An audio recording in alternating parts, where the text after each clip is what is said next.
Subscribe करें मेरे channel को और बेल आइकॉन को प्रेस करें लेटेस्ट वीडियो हासिल करने के लिए। ये सब फ्री है। अगर वीडियो अच्छी लगे तो थम्स अप करें।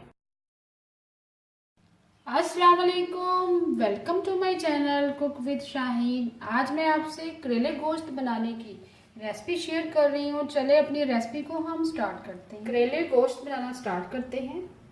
500 ग्राम मैंने गोश्त लिया है बकरे का, वो पहले ऐड कर देंगे। 3 मीडियम साइज के प्याज हैं, तकरीबन 200 ग्राम प्याज है, उसको स्लाइस में काट लिए। 8 से 10 अदद लहसुन के जवे हैं, वो शामिल कर देंगे। लार्ज साइज का एक टमाटर है। 1 टीस्पून भर के अदरक का पेस्ट शामिल करेंगे। जिंजर का पेस्ट मैंने शामिल कर दिया। आप पानी शामिल करेंगे 2 गिलास भर के। इतना पानी शामिल करेंगे जिसमें आपका गोश्त आसानी से गल जाए। अब साथ ही हम स्पाइसेस भी ऐड कर देंगे। 1.5 टीस्पून सुरख मिर्च पीसी हुई,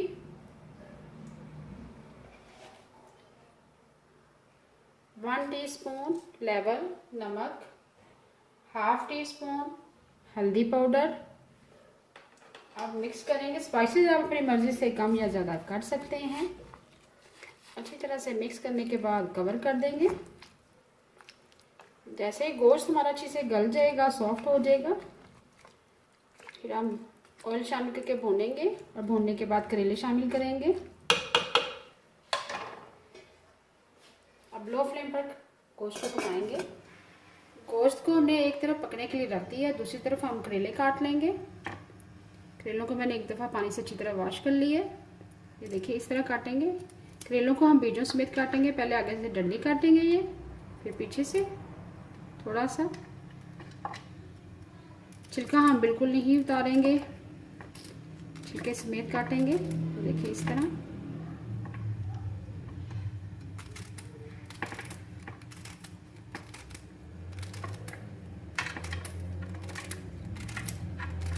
बहुत ही ज़बरदस्त करेले गोश्त बनते हैं। अगर आपको बीज पसंद नहीं है तो आप ऊपर से छिलका उतार के अंदर थोड़ा सा होल करने के बाद आप बीज निकाल दें और फिर करेलों को काटें।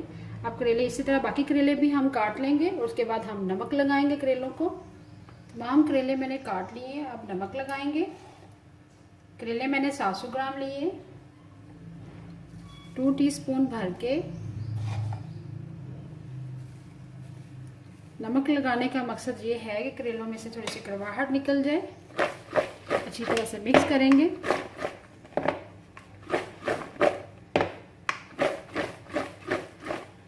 अच्छी तरह नमक मैंने मिक्स कर दिया है। अब तकरीबन आधे घंटे के लिए रख देंगे। उसके बाद हम अच्छी तरह से इसको वॉश कर लेंगे। करेलों को मैंने नमक लगाने के बाद आधे घंटे के लिए रख दिया था। अब मैंने इसको वॉश कर लिया है। 3 से 4 मरतबा मैंने पानी से निकाल लिया है। नमक इसका बिल्कुल अच्छी तरह से निकाल दिया है। ये देखें, अब मलमल का एक मैंने कपड़ा लिया है। अब इसका पानी निचोड़ेंगे, थोड़े थोड़े करेले लेते जाएंगे। बहुत ही अच्छा तरीका है ये। इससे पहले भी मैंने एक रेसिपी बनाई थी दाल करेले की, चने की दाल और करेले, उसमें भी मैंने ये बताया था। ये देखिए इस तरह। अगर आप मेरी वो रेसिपी भी देखना चाहते हैं दाल करेले की, बहुत ही ज़बरदस्त बने थे। इस तरह पानी हम निचोड़ेंगे करेलों का। ये देखिए मलमल के कपड़े की मदद से इस तरह निचोड़ना भी बहुत आसान है। ये देखिए पानी सारा तकरीबन निकल चुका है। ये देखें बिल्कुल ड्राई हो गए करेले हमारे। इसी तरह बाकी भी तमाम करेलों का पानी हम निचोड़ लेंगे। गोश्त को पकने के लिए हमने एक साइड पे रखा हुआ है। अब करेलों को फ्राई करेंगे। 1 कप मैंने ऑयल लिया है, ऑयल गर्म हो चुका हुआ है। अब इसमें करेले शामिल करेंगे।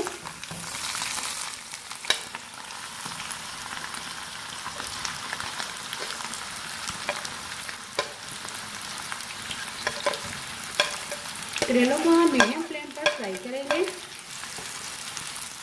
जैसे ही अच्छे से फ्राई हो जाएंगे, गोल्डन ब्राउन कलर हो जाएगा। बहुत ज़्यादा ब्राउन नहीं करेंगे, मीडियम ब्राउन करेंगे।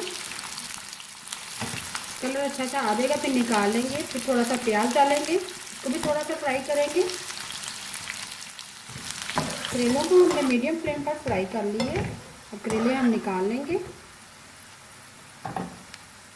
करेले निकालने के बाद प्याज शामिल करेंगे। प्याज को भी हम लाइट ब्राउन करेंगे। तमाम करेले हमने निकाल लिए हैं फ्राई करने के बाद। अब प्याज फ्राई करेंगे। प्याज मैंने फिर से 200 ग्राम लिए हैं।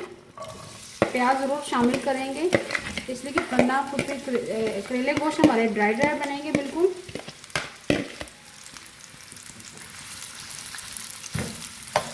मीडियम फ्लेम पर फ्राई करेंगे और जो ऑयल बचेगा वो हम गोश्त में शामिल करेंगे और गोश्त में हम मीडियम फ्लेम पर भूनेंगे। प्याज को भी हमने मीडियम फ्लेम पर फ्राई कर लिया। अब निकाल लेंगे। अच्छा सा कलर आ चुका है, बहुत ज़्यादा ब्राउन नहीं करेंगे। करेलों की एक साइड पे रख लेंगे। गोश्त को हमने लो फ्लेम पर पकने के लिए रख दिया था। करेलों को और प्याज को हमने फ्राई कर लिया। गोश्त हमारा बहुत अच्छा सा सॉफ्ट हो चुका है। अब अभी मैं आपको चेक करवाती हूँ। ये देखिए छुरी की मदद से, ये देखिए बहुत ही अच्छा सॉफ्ट हो चुका है।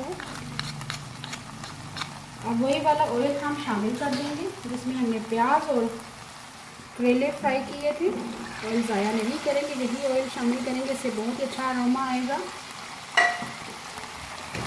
अब मीडियम फ्लेम पर हम गोश्त को भूनेंगे। जैसे ही अच्छा सा भून लेंगे बहुत अच्छे से खुशबू आना शुरू हो जाएगी। फिर प्याज और करेले इसमें शामिल करेंगे। लास्ट में हम हरा धनिया, हरी मिर्चें, सूखा धनिया पिसा होगा और जीरा शामिल कर देंगे। गोश्त को मैंने मीडियम फ्लेम पर भून लिया अच्छी तरह से। अब इसमें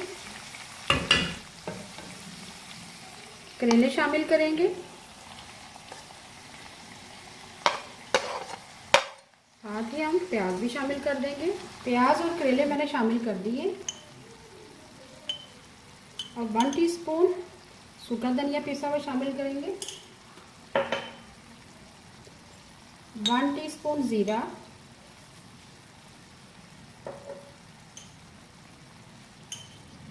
1/4 टीस्पून गरम मसाला पिसा हुआ।